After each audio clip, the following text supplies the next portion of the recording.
fear of missing out, the FOMO, right? And so now is the time in this quiet to pay attention to who is building in this space and creating. And that's why, I Googled last night ETH Denver and to see if any major media outlets were covering this. No, not yet. And I was really disappointed by that because the energy here, when you go into those hackathons, it's phenomenal. Like, these people are here to build the future of finance, and that's what I want to see in the headlines.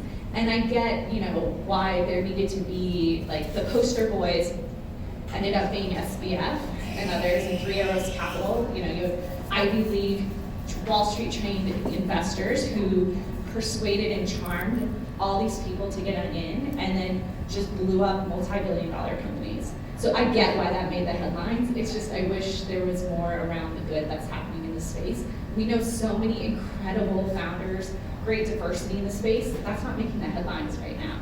And I know we were going back and forth too on these bad boys. We're like, is there a good side? And we were debating that. You had some interesting points on that too. I didn't know if you wanted to speak on that. Sure. Is it recording? What my take on it, so of course we can call these bad boys bad, but in fact, all of the people that were involved in the FTX, all the investors of it, they're all in the same pool. They're all in the same company, and they all bad then, right? So were they bad though? I don't know. Sometimes there are people that are, pushing space forward, making innovations, but because this space is not regulated at all, they end up in trouble with the law because it's just, there's no law. There were no law at that point when they were doing something, and the law was introduced later on, they got into trouble. And at the same time okay. Thank you. At the same time, when we come and invest our money into someone, somehow we want to offload the responsibility on that someone and say, hey, he was the bad guy, and I was the good one. I was just bringing money to him. But I have nothing to do with it. Well, we have all to have to do something with it. If we brought money there, we are in, and we are as bad as these boys are. This is my take on it. You might not agree, but this is what I think. Yeah, until I make this work. But it's interesting. We were having this conversation of are they really bad boys? And we had this question of okay, there were also women at the forefront that were doing this, but they're not, I guess, bad, right? Like Caroline with the whole FTX. When people were talking about Caroline, they always referred in the media. They always referred as oh, Sam's girlfriend. She had something to do with Sam. That was what the media was talking about her. They weren't saying bad girl in crypto, she did all this really bad stuff, which she did. But at the same time, it's why is the media talking about her this way? But Sam, he was the golden boy, and then he messed up. She messed up too, big time. But I think, like you mentioned, a lot of people, if they were in the same position as what Sam was doing, they probably would have done the same as him because there's just not regulation. It's really, really hard, but it's still not excusable. It's not excusable. I 100% agree. It's what completely wrong. But again, how do you create law when there's not really law? And even right now, I know tons of people in startups and founders that say they have this philosophy of you have to be willing to break the law a little bit to create innovation. Because there's no law. So I guess it's this question of what's good, what's bad, and to what extent can you ban things? What are your thoughts on that?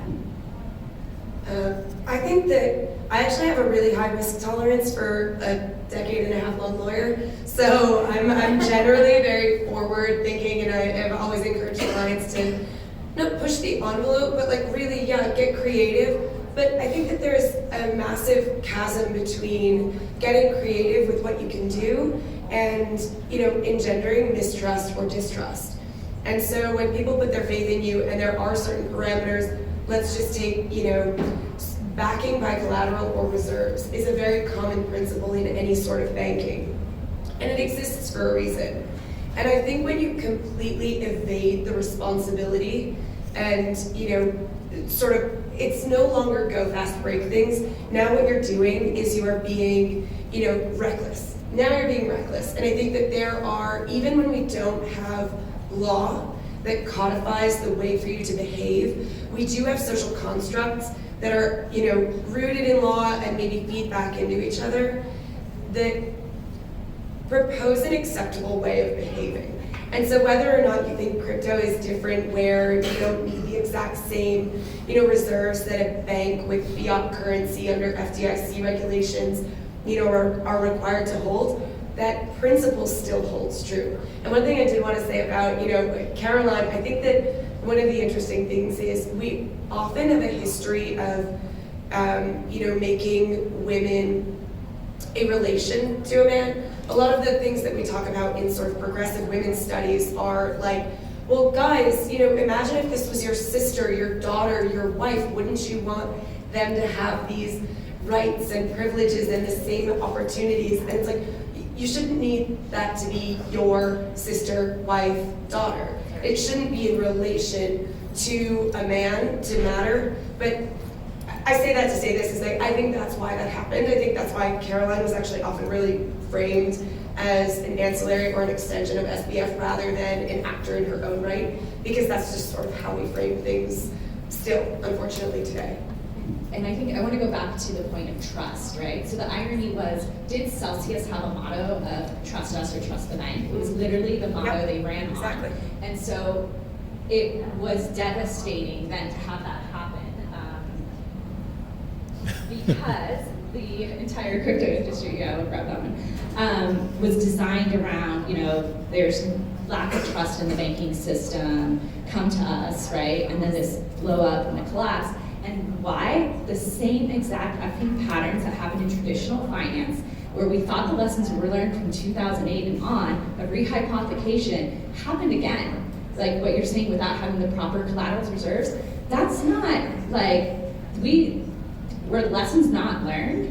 And it was greed that drove that. And behind all those companies often is a male. And I know we were talking about, well, would it be different if there was more women in crypto? It's just a matter of the ratio, we don't know. But there's something there, and the archetypes that are, the characters that are behind and what's feeding and drawing the crowds, right, that came to 𝘚𝘚𝘗𝘗. I have an investment education committee.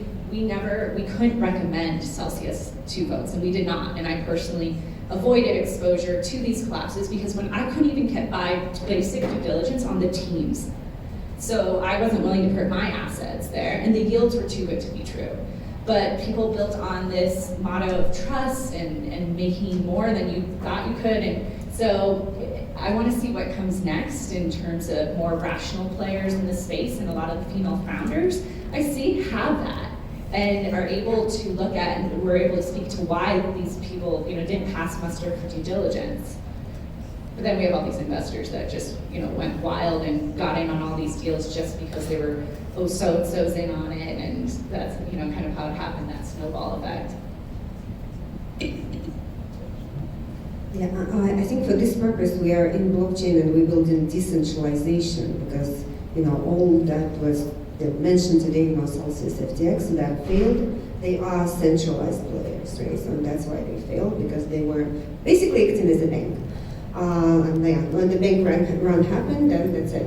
It was the end of it. They knew it. They knew that if they were just preserving themselves from this bank run and going on the media and say, hey guys, trust us. And if everybody would continue trusting them, it would be good.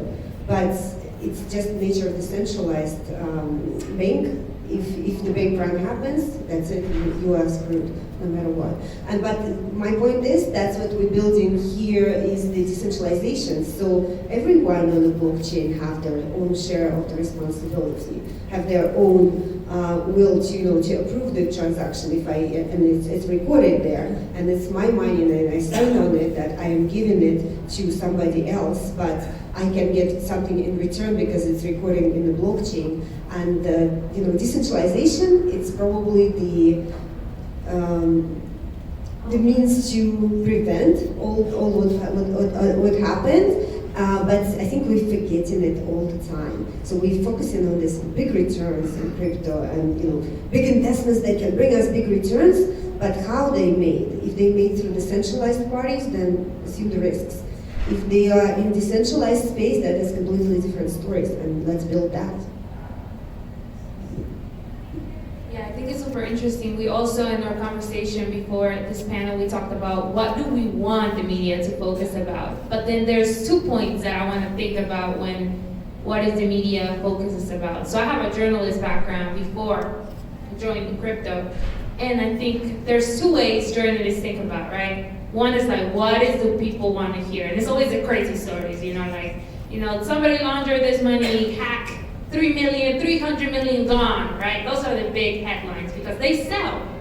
The other thing that sells is anything that pays me, right? Which is where a lot of, big crypto companies, you can have PR teams that all they do is to highlight your project. 𝘝𝘐𝘗 is a main example. They had a big PR team that you had, I don't want to drop names, but the big crypto media outlets were promoting 𝘝𝘐𝘗, were promoting FTX. They were part of this creating this narrative, and then once kind of shit blows the fan, they're like the first ones to say, oh, we knew it all along, this is what happened. It's like, no, you got paid to create certain articles. So it's very interesting the way the media is explaining things.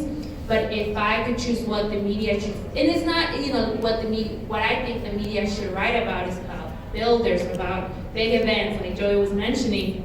But sadly, that is not sellable. That is not, I think, in my opinion, enough people want to hear about it. And this even translates. You guys have communities, and we talked about this.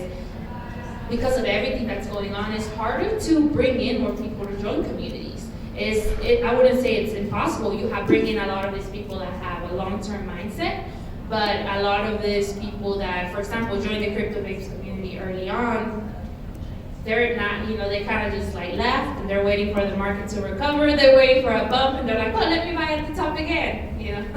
Usually how it goes. But if you guys could choose, doesn't matter what will happen, what the media would focus right now, what would it be? I think honesty. I think just pointing out the sheer fact that people are building, that there are good things happening, but good news doesn't sell the same way that bad news does, right? Doesn't get the clicks, doesn't make the headlines.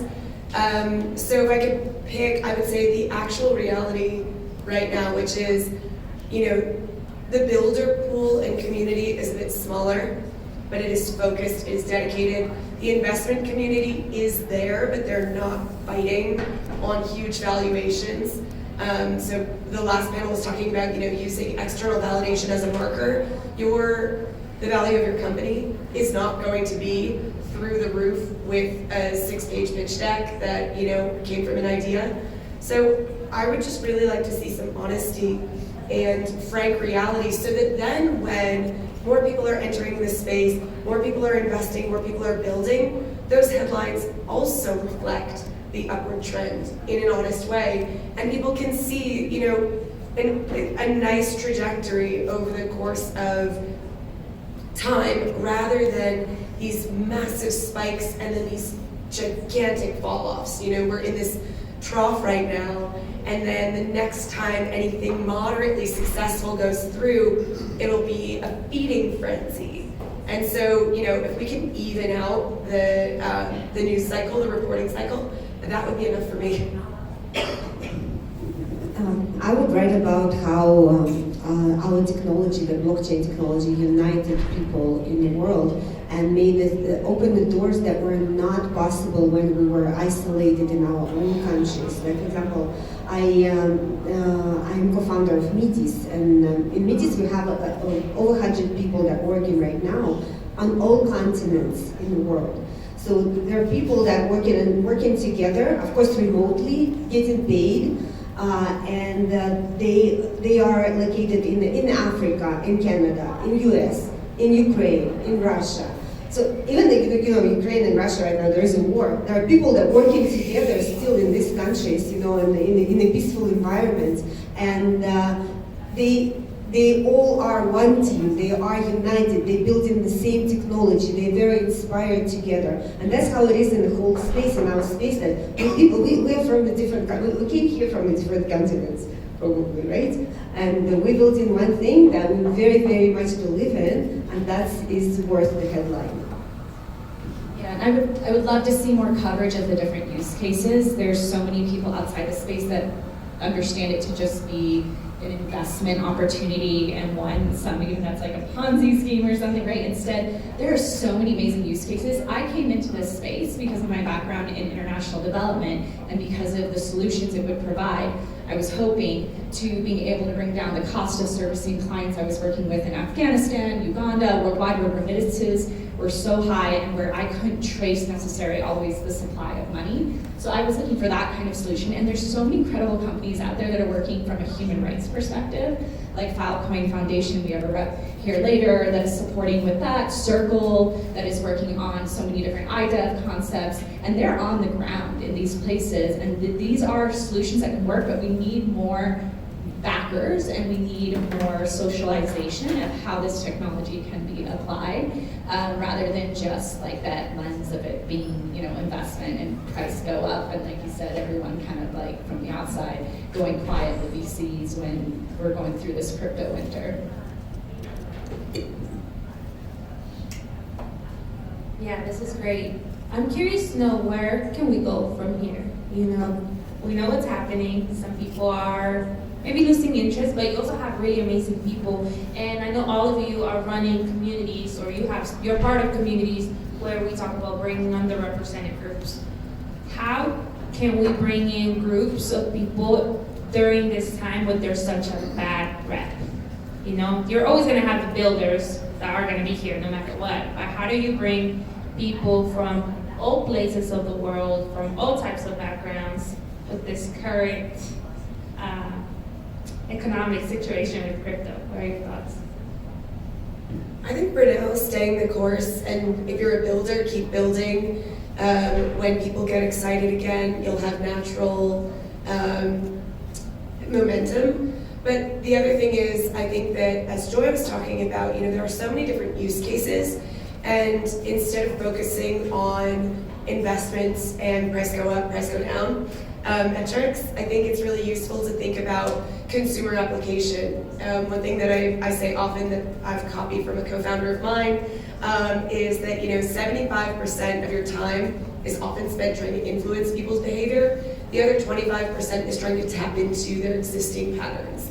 And so understanding, you know, what people are doing, why they're doing it, and instead of trying to completely change their course, you need to meet them where they are and say, okay, what will bring you in? When I'm building a magnetic is something that is not, you know, some giant altruistic community. It's actually a consumer platform that brings brands and their consumers together, because that's something people already do. So if you are shepherding people in, you know, by encouraging a behavior that they already understand and believe in, you can get a lot farther by saying, okay, here's a carrot, you know, like this is something that's interesting. We'll make it as easy as possible for you to enter the space, but by doing something you're already doing, or, you know, leveling up something that will make an experience better for you. And that way you're not trying to reinvent the wheel, and you cut out, you know, you sort of cut out the top of the funnel and you meet them like halfway down. And I think, you know, that brings everybody closer to adoption, understanding, education, without making it seem like such a scary set of hurdles. I would say what we should do is build usable tools that can be used already by people outside of our community. I know already the project that I built right now, if you go and you try to work with the blockchain, it is, well, you have to deal with the private key and the wallet and how to remember it and what if I lose it. So this is kind of like not very feasible, but I know already projects that are bridging this gap, like for example Nuvo, if you go to novosphere.io project, so they just introduced the BLS wallet. Technology means that if you lose the private key, you still can recover it using social key and the delegated Ethereum address. So it's already possible. Then it's possible to shield your users from the from the gas fees, from the transaction fees, because in the gaming, if you pay for every transaction, this game is gonna be annoying in a few seconds, right? So like there are technologies like that. It's already bringing this technology to the outside, to the users that are not familiar with the blockchain and make it very usable. So building technologies like that, for the people to do businesses easier, for the people to connect to the others easier, for the people to send money to Ukraine easier, for the people to do this easy, like to make ease life for people, and people will come, right? So just solve their problems and they will come. So that's what we're supposed to do, that's what we should do, and I think that's the way. I think that's exactly right, and then dropping the jargon. We were having a conversation last night about how it's so isolating and to folks outside of the space to be using all this unfamiliar jargon. So we don't even need to tell them it's an NFT. Call it a loyalty system, a membership base. Like they don't need to know it's powered by the blockchain. All they need to know is that whatever service or solution you're providing is making their life easier. And in the future we can talk about, oh yeah, by the way, that was powered by blockchain. People are like, oh cool, because once they built the trust with the product or service, right now there's just a lot of distrust for those on the outside. So let's just drop the jargon, build solutions, and get it out there. So I agree, and there's so many that are doing that, and I think I've seen a shift in leadership of thinking, okay, we don't need to call it this anymore. Let's just get the product out there. One thing I will add that I think has been successful for us during this time is building human relationships with people. And I know it's like, oh duh, right? But we do events, right, with a bunch of women all over the US and Canada, and we notice like there's people that are curious, there's people that still want to learn, but like you mentioned, there's just so many words, it's hard. And when you build a relationship with somebody and you just explain, even if it's just a little bit, they're like, okay, it makes sense. I mean, if she's doing it, it's not that hard. So that's what's been helping, like bringing community. Also talking with a lot of women in Web 2 engineers. When we talk about builders, there's a lot of people building in Web 2 that want to break into Web 3, but a lot of people don't know that. You can actually build in Web3 with Rust or with JavaScript. They're building tons of JavaScript, and people are like, well, do I have to know Solidity? I don't know Solidity. But people are starting to get those things, and I'm in Silicon Valley. I'm seeing Google engineers, a lot of people that got fired from Meta, they're now going into Web3 and building amazing things. So that's what makes me really, really excited. But yeah, I think I would like to end with what is everybody looking to get out of this conference, but also this space right now, like your intention per se during this time, and then we'll go to questions and we can finalize the panel. Thank you. I do think it is human connection. I think that's why we gather, in real life. We are all online for so much time each day, and nothing beats IRL. So that's really it.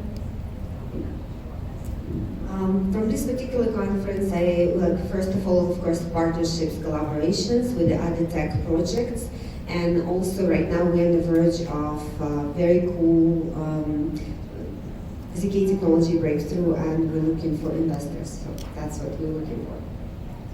Connection was the word that came to mind, because especially there's been so many people I've already met this week in real life that I've just known virtually, and it's meant so much, and just letting them know we've got each other's backs. And I think especially during these times that we're here for each other, I think that's so important. Do we have any questions or comments? Feel free to yell. Can I just yell? Yeah. It's a small room. I was just going to share when the question, or the two questions of like, how can we make more of an impact, positive impact, and then the question around how do we onboard people outside of Web3. I run the grants program at Bitcoin, and we just ran around with UNICEF for the first time. And it was their first time doing something in Web3. And they brought in grantees that were not crypto native, and we sort of onboarded them into running around, and they got 10,000 donors from their community learning how to use crypto to donate to something they care about.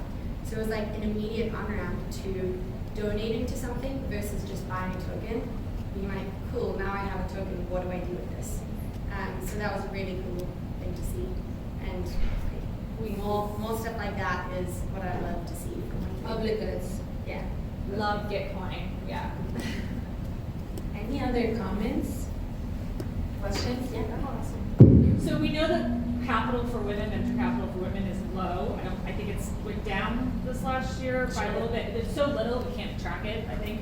But it's under 2%. Everything's around a still year. Yeah, it's still two. So my question for you guys is, for builders like myself and founders, what can we be doing to expedite that?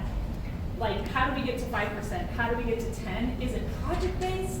Is it just having the pop of the one thing? Like, how does that exponentially move us quicker, and what can we be doing and like kind of tracking around that?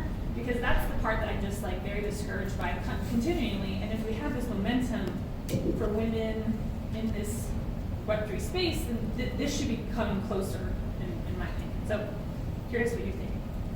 Yeah, I actually have seen initiatives of venture capital that have funds specifically for women. I know of another organization, I don't know if you've heard of it, called F3. We're actually doing an event with them on Saturday. Yeah, and the whole idea behind them is funding female founders. And they have a whole team dedicated to giving money to women. And you can do events, you can do your builder. So they have a lot of initiatives, but I think, yeah, we have to create our own opportunity. We have to be out there and create those things for ourselves. We can continue to ask, but the best thing to we do it. Yeah. Any other thoughts? I say run shit unapologetically.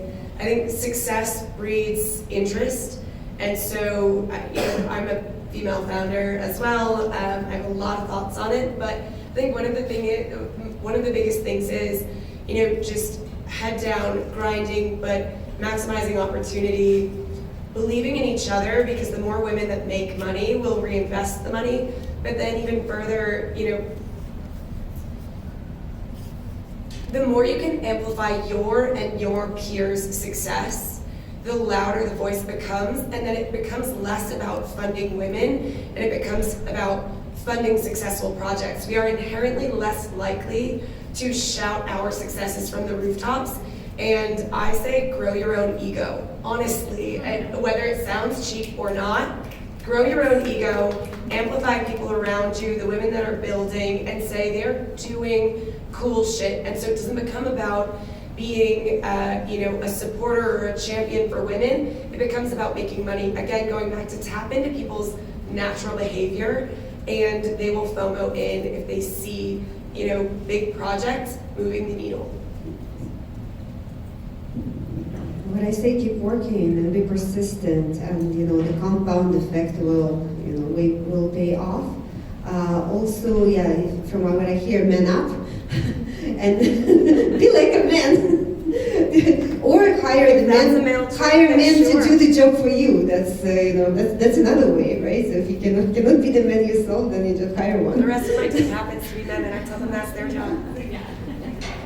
No, please stay woman. Please. As a man, please. There's a shift happening where No. Grow as a woman. Yeah. You have your own very unique, powers. I was going to say activating your network. I think articulating what you're going for, and like you were saying, like shouting it from the rooftops. I see in the networks of women, often founders, like they're underestimating the power of their network. I have faced this myself.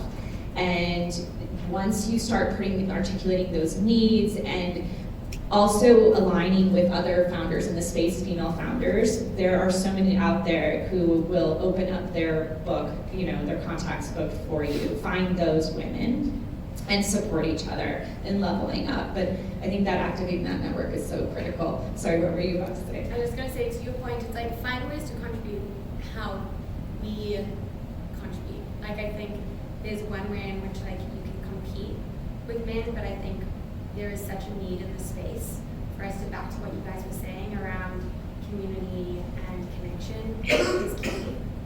I think women have a way of being able to hold space that is really powerful and we can do in this space and really bring to the table.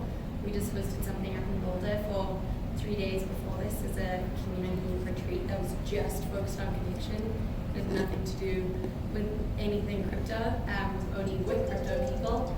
And the overjoy of doing something different, focused around connection, was so valuable to everyone that was there. And like, let's do more of that. And the comment. So these men you're referring to, they were raised and born by women. And there is a very unique skill women have. Women give life to everything in this world. So empowering this and growing on this is very natural, very easy, and very influential. Thank you for that. And I do think there's some shifts happening in the space of leaning into the feminine archetype, not talking about male or female bodies, but the actual just traits of the feminine. And I think there's a surge happening with that in so many ways. And so appreciate that comment. Talking about holding space, I think we're going to be shifting next to a cacao ceremony, and Elena, the founder of ETH Wealth, is going to be facilitating that. Do you want to share a few words as we prepare for that? And thank you both all out there. Thank you. Just share quickly a little bit of the plan in case anyone wants to join. I really would love to invite you all to be part of this with us. It's a great way to connect and move it to the feminine. I really love that, acknowledging what does it look to grow that within each of us, whether irrespective of gender. A panel is like a very masculine setup, right? We're all facing against each other, so we're actually hoping to move to the back of the room there, getting on the earth, sitting on the ground, being in a circle together, and we have this beautiful cacao, which can just be nutritious hot chocolate, if that's how you want to look at it, or it can be this really nice way to connect with intuition, receivership, magic, whatever you want to call it. So we'll lead a little session down there. It's also a nice way for us to just get together, breathe, be in a space. So if you're interested, we'll be gathering in the back and start handing out some cacao, and I'll share a little bit more about the story behind it all. And so thank you all for being here, and thank you so much for the panelists who have been here so far, and then we'll have one more finale panel